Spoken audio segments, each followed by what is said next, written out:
সম্পূর্ণ কোরআন নাজিল হতে কত বছর লেগেছিল? সম্পূর্ণ কোরআন নাজিল হইতে সময় লাগেছিল 23 বছর। শিওর? শিওর। জি, আলহামদুলিল্লাহ, তার প্রথম উত্তরটি সঠিক হয়েছে। তো আমরা এখন দ্বিতীয় প্রশ্ন করব। আপনার জন্য দ্বিতীয় প্রশ্ন হবে, প্রথম নবী এবং শেষ নবীর নাম কি?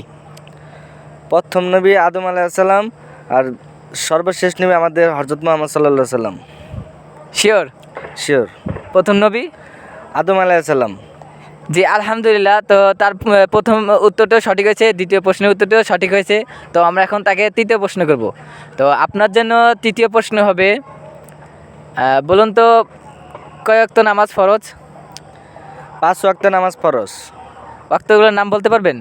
জি, ফজর, জোহর, আসর, মাগরিব, এশা। তো আলহামদুলিল্লাহ, ভাইয়ের তিনটে প্রশ্নের উত্তর সঠিক ছিল। তো আমাদের উদ্দেশ্য ছিল নিজে শেখা এবং অন্যদেরকে শেখানো। আমাদের এই ভিডিওটি যে দেখবে তার যদি অজানা থাকে সেও শিখতে পারবে।